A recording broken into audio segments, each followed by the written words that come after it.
उजाले उनकी यादों की।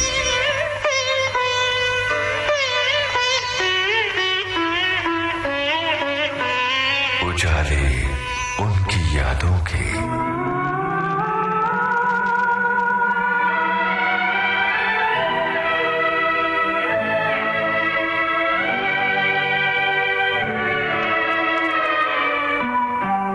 दोस्तों नमस्कार, मैं हूं आपका दोस्त यूनुस खान। 24 दिसंबर 2024 को शुरू हुई है मोहम्मद रफी की जन्मशती और बीते 2 हफ्तों से उजाले उनकी यादों के कार्यक्रम में हम आपको सुनवा रहे हैं अपना विशेष आयोजन तुम मुझे यूं भुला ना पाओगे।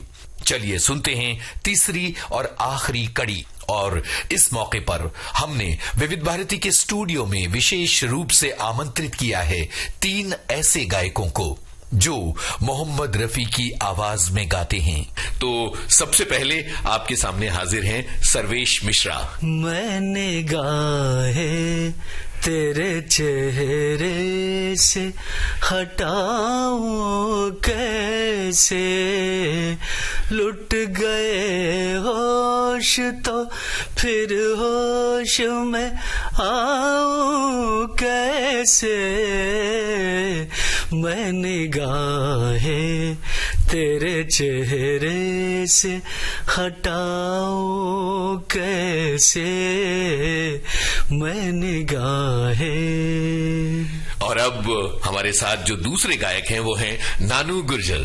हो आज मौसम बड़ा बेईमान है, बड़ा बेईमान है आज मौसम।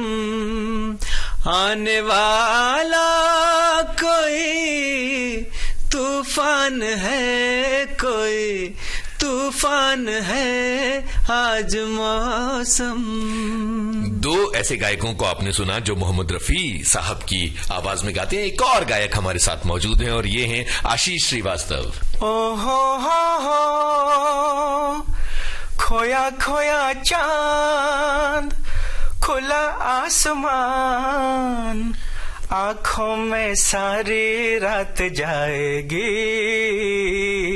और ये है हमारा विशेष आयोजन हाँ तुम मुझे यूं भुला न पाओगे, हो तुम मुझे यूं। नानू आप तो बहुत सारे दर्द भरे गाने भी गाते हैं, तो अब जरा आप बताइए कि रफी साहब का सबसे पसंदीदा उदास गाना कौन सा है आपका, और उस गाने को गाते हुए किन चीजों पर आपको खास ख्याल रखना पड़ता है? खास ख्याल तो फील और सुर, ये तो हर सिंगर को रखनी पड़ती है। और उनका जो, जैसे मैंने कहा कि ऊपर वाले अल्लाह के बंदे थे जिनको इतना नवाजा गया था कि वो जो भी गाएं अच्छा ही लगता था। और जहाँ तक दर्द भरे गीत की बात है तो उसके लिए तो वो ऐसा लगता है कि उसके लिए बने थे वो। और उनका गाना एक याद आ रहा है मुझे ऐसा ही, आज पुरानी राहों से कोई मुझे आवाज। फिल्म का ये गाना है। हो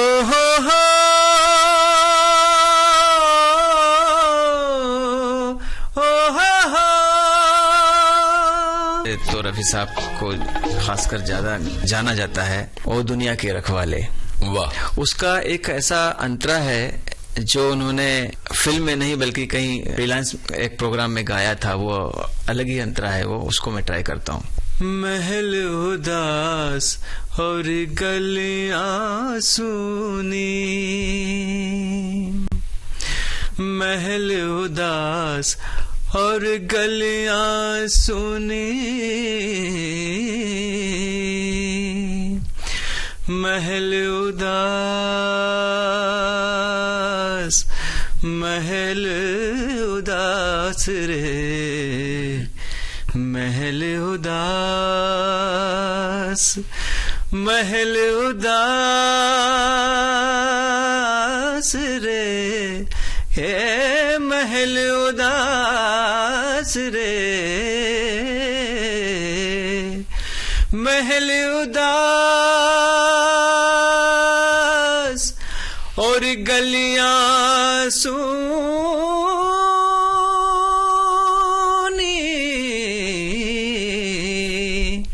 महल उदास और गलियां सुनी, महल उदास और गलियां सुनी, चुप चुप है दीवारें, दिल क्या उजड़ा दुनिया उजड़ी, रूठ गई है बहारें, हम जीवन कैसे गुजारे, ओ मंदिर गिरता फिर बन जाता, दिल को कौन संभाले, ओ दुनिया के रखवाले, सुन दर्द भरे मेरे नाले, सुन दर्द भरे मेरे नाले, ओ दुनिया के रखवाले, रखवाले, रखवाले, रखवाले, रखवाले, भगवान।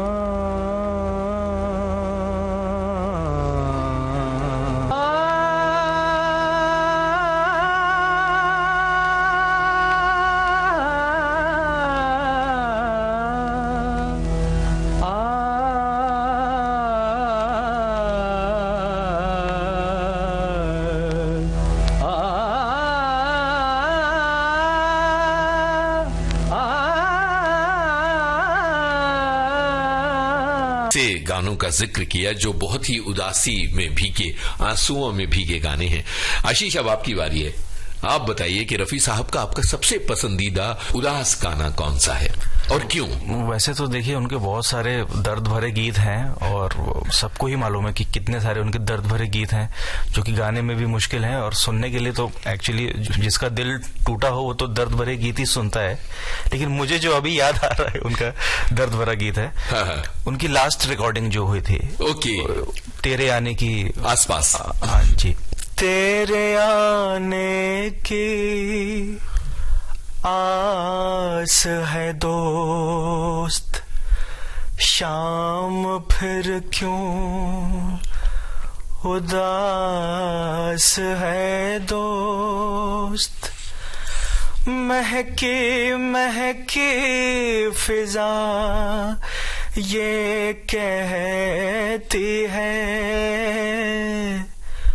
तू कहीं आस पास है दोस्त, तू कहीं आस पास है दोस्त। क्या बात है। आखिरी गाना था रफी साहब ने जो रिकॉर्ड किया था फिल्म आस पास के लिए, और इस गाने से जुड़ी बहुत अलग अलग तरह की कहानियां हैं, पर उनका जिक्र फिर कभी। सर्वेश, हमेशा ये चुनौती आप सभी गायकों के सामने होती है कि आप जब स्टेज पर जाते हैं तो सबसे पहले आपकी तुलना रफी साहब से होनी है। जब आप स्टेज पर पहुंचते हैं और देखते हैं कि सामने ढेर सारे दर्शक मौजूद हैं और पूरी लाइट का फोकस आपके ऊपर है और बस आपको अब गाना शुरू करना है, उस दिन की तैयारियां क्या होती हैं और अपने आप को किस तरह से उन 3 घंटों के लिए या उन 2.5 घंटों के लिए तैयार करते हैं कि एक के बाद एक अलग अलग मूड के गाने गाने हैं और रफी साहब से तुलना भी होनी है, एनर्जी भी प्रॉपर मेंटेन रखनी है और अपने सुर को हिलने नहीं देना है। जी, तो ऐसा होता है कि हमें पब्लिक के सामने जाना है और काफी बार हमने वो गाने परफॉर्म भी किए हैं और हम पब्लिक के सामने जाके वही गाने अगर परफॉर्म करने वाले हैं फिर भी उसको हम 10 बार सुनते हैं, वो गानों को, एक एक गानों को। जितने भी गाने हमको परफॉर्म करने हैं हम बैक स्टेज भी सुनते हैं, घर से भी तैयार करके जाते हैं, क्योंकि कभी ऐसा लगता है कि आप हर बार गाने सुनो रफी साहब के तो ऐसा लगता है अरे ये चीज छूट रहा है, ये चीज छूट रहा है, ये चीज हमने छोड़ दिया है, तो उस चीज को रिकलेक्ट करने के लिए बार बार हम सुनते रहते हैं। वाह, बहुत सही बात है जी। और सुन सुन के फिर कोशिश यही रहती है कि जितना अच्छा हम प्रेजेंट कर पाए। पब्लिक ने इस मामले में हम सभी को बहुत प्यार दिया है, आशीष भाई को, नानू भाई को। मूड चेंज कैसे मैनेज करते हैं कि अभी एक मिजाज का गाना है, फिर आगे दूसरे मिजाज का है, फिर अचानक शास्त्रीय गाना है, फिर अचानक कुछ और है? वो माहौल के हिसाब से थोड़ा मेंटेन करना पड़ता है, क्योंकि अभी आप एक राग से दूसरे राग में अगर जाएंगे हाँ हाँ, तो थोड़ी सी मुश्किल होती है, थोड़ा मेंटेन कर, तो उस हिसाब से अपने को ढालना पड़ता है, क्योंकि हमको एक ही 3-2.5 घंटे में 10, 12 या 20 गाने परफॉर्म करने पड़ते हैं। तो कुछ नहीं, रफी साहब को याद करते हैं, उनकी हर एक सेगमेंट की अदायगी को याद करते हैं, उनके परफॉर्मेंस को याद करते हैं, फिर ढालने की कोशिश करते हैं और फिर प्रेजेंट करते हैं पब्लिक के सामने। क्या बात है। तो 2 लाइनें किसी गाने की गुनगुनाए दीजिए, फिर हम आगे बढ़ते हैं जरा। जी, उनके रोमांटिक गाने भी बहुत जबरदस्त हैं और उसमें से एक गाना मुझे बहुत पसंद आता है और काफी बार मैं उसको गाता हूँ पब्लिक के सामने। ओ माय लव, नजर न लग जाए किसी की राहों में, छुपा के रख लूं तुझे निगाहों में, तू खो न जा ओ माय लव। बेस्ट देना। लाइव शो का थोड़ा सा मामला अलग होता है। जब हम घर में गाते हैं तब हम 100% होते हैं, जब स्टेज पे जाते हैं तो कुछ लोग 50 होते हैं, कुछ लोग 20% हो जाते हैं। स्टेज होता है, वहाँ पे आपको ऑडियंस को मतलब सामने फेस करना पड़ता है और एक सिंगर्स के बहुत सारे गुण होना चाहिए जो कि उस पूरे शो को, क्योंकि सबकी नजर, इतने सारे म्यूजिशियंस होते हैं, 50 म्यूजिशियन, 100 म्यूजिशियंस भी होते हैं, बिल्कुल, और पूरे ऑडियंस की नजर एक पे होती है, जो गायक सामने है, जो सामने गायक है उस। तो सिंगर की बहुत बड़ी जिम्मेदारी भी होती है कि उससे कोई गलती ना हो, वो ऐसा समा बांधे कि पूरी ऑडियंस झूम उठे, ऐसी हर सिंगर की कोशिश होती है। तो ये चैलेंजिंग भी है कि आपको हर एक चीज पे परफेक्ट होना चाहिए, जैसे कि लिरिक्स याद हो, आपका सुर ठीक हो, जैसे कि सर्वेश जी ने कहा कि गाने अलग अलग मूड के होते हैं, अलग अलग राग के होते हैं, राग को चेंज करना मुश्किल होता है। अब क्योंकि स्टेज पे इतने सारे म्यूजिशियंस होते हैं, तो जब कोई गाना म्यूजिक से शुरू होता है तो माहौल अपने आप सिंगर के लिए बन जाता है, जैसे कि थाली भाई लग गई आप खा लो। कोई से गाने ऐसे भी होते हैं जो एडलिप से शुरू होते हैं, जो सिर्फ सिंगर से शुरू होते हैं, म्यूजिशियन को बाद में आना पड़ता है। तो वहां पे चैलेंज है कि वो सुर कैसे मेंटेन करे वहां पे। ये हो जाता है क्योंकि गॉड गिफ्ट भी एक चीज होती है, ऊपर वाले की देन होती है, वो अपने आप में कुछ होता नहीं सिंगर। बहुत बड़ा चैलेंज है एक सिंगर के लिए स्टेज पे। अब आप कौन सा गाना हमारे लिए गुनगुनाने वाले हैं? अब क्योंकि मुझे आप मिले हैं, सर्वेश जी आज मिले हैं और आशीष जी आज हैं और सुन रहे हैं, जो तुम जो मिल गए हो तो ये लगता है कि जहां मिल गया, कि जहां मिल गया, एक भटके हुए राही को। तैयारी शो के लिए करनी पड़ती है और किस तरह से शो के जो प्रेशर और टेंशन है उसको निभाया जाता है? देखिए, जैसे हर दिन नया दिन होता है, हाँ। वैसे हर शो एक नया शो होता है। आपने पहले जो भी काम किया है वो ठीक है, आपने काम किया, आपके पास एक्सपीरियंस है, लेकिन आज की शाम नई है, आज का माहौल नया है, आज की ऑडियंस का मूड नया है। बिल्कुल। तो हर दिन नया दिन होता है, तो हम लोग कोशिश ये करते हैं कि अपनी तैयारी पूरी होनी चाहिए। बाकी अगर ऑडियंस अच्छी मिल जाती है तो आधे से ज्यादा काम हो जाता है अपना। बिल्कुल। जितनी भी टीम होती है हमारी, म्यूजिक का टीम हो गया,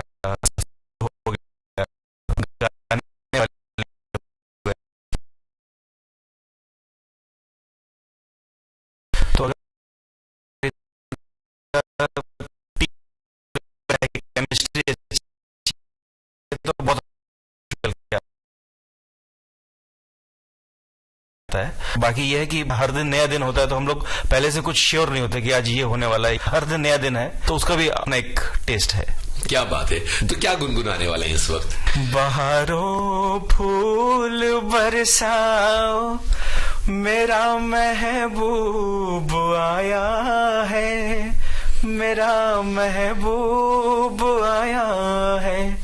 हवाओं रागिनी गाओ, मेरा महबूब आया है, मेरा महबूब आया है। बहारों फूल बरसाओ, मेरा महबूब आया है, मेरा महबूब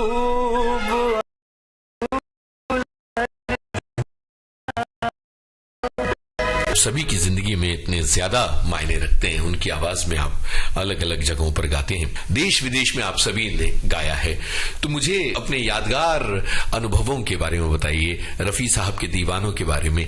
देश दुनिया में जहां कहीं गए और किसी गाने पर बहुत अच्छी दाद मिली, वो कौन सा गाना था और वो किस तरह का माहौल था, ये बताइए। मुझे एक इंसिडेंट याद आ रहा है। मैं यूके में परफॉर्म करने गया, तो मेरे कंटिन्यू 4 शोज थे। पहले दिन मैंने शुरुआत की, वो गाना था फिल्म दोस्ती का, चाहूंगा मैं तुझे सांझ सवेरे। वो गाना सुनने के बाद उसमें एक मतलब ऑडियंस में कुछ लोगों ने बोला कि ये कल शो है, उसमें आप गाना गा रहे हो क्या? मैंने कहा हाँ, ये गाना मैं गाऊंगा कल।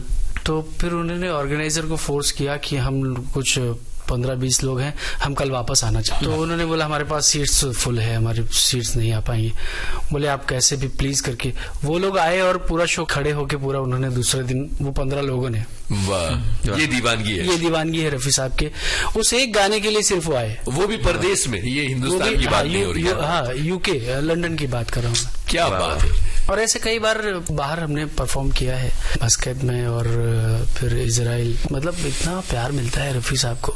रफी साहब के गाने के लिए लोग पागल हैं, मतलब एक एक गाने, और उनको पूरे लिरिक्स याद है। नानू, अपने अनुभव अब आप बताइए कि किस तरह के अनुभव रहे शोज के और किस तरह की वाहवाही आप पाते हैं, कोई यादगार इंसिडेंट। रफी साहब के गाने की बात करें तो मैं भी कोशिश करता हूं उनके गाने गाने के लिए। मैं ये कहूंगा कि मैं थोड़ा वर्सेटाइल सिंगर हूं, मैं सभी गाता हूं, बट रफी साहब के लिए खास मेरा एक अलग मानना है कि मैं उनके लिए कुछ ज्यादा गाने गाऊं या गाता हूं।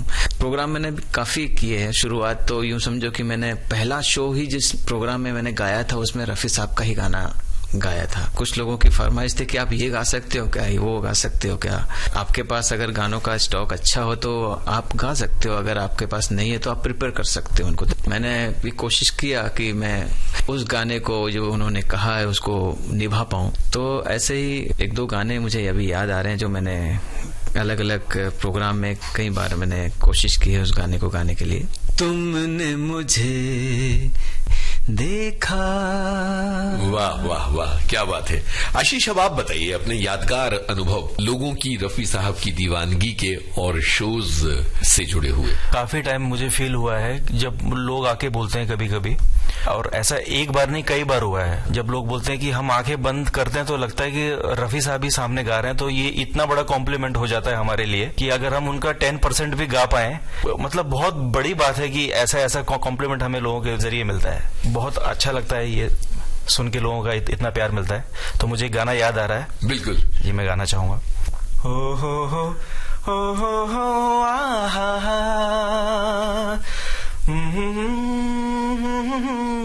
आहा, ये देख के दिल झूमा,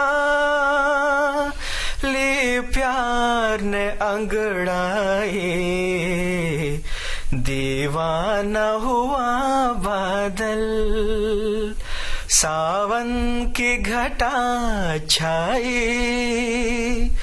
ये देख के दिल झूमा, ले प्यार ने अंगड़ाई, दीवाना हुआ बादल। क्या बात है। सर्वेश, हम एक ऐसे दौर में हैं जहां संगीत की दुनिया बहुत ज्यादा बदल गई है। तब हम वहां हैं जहां गानों के मुखड़े तो याद रहते नहीं, अंतरों की तो बात क्या करें। अभी यहां हमने कितने सारे गाने जिनका जिक्र किया, और जिक्र करते ही आप सभी ने उन गानों को कभी मुखड़े से, कभी अंतरे से, पहले अंतरे से, कभी दूसरे अंतरे से, कभी तीसरे अंतरे से भी गाया। इस शोर भरे दौर में कितनी प्रासंगिकता बढ़ जाती है रफी साहब की, और वो कितना ज्यादा और मायने रखते हैं। बिल्कुल मायने रखते हैं। आज आप देखिए जो नए बन रहे हैं गाने, अच्छे हैं गाने, ऐसा नहीं है, कुछ कुछ गाने अच्छे हैं, बहुत प्यारे हैं, लेकिन देखिए आजकल क्या हो रहा है, AI से नए गानों को रफी साहब की आवाज में कन्वर्ट किया जा रहा है। हो रहा है ना टेक्निकली, ये लो। हाँ, तो आप सोचिए वो क्या क्रेज है रफी साहब का। और सबसे बड़ी चीज है कि जो चीज आप बेसिक जो सीखना चाहते हैं, जो आपकी गायकी में लाना चाहते हैं, वो आपको वहीं से मिलेगा,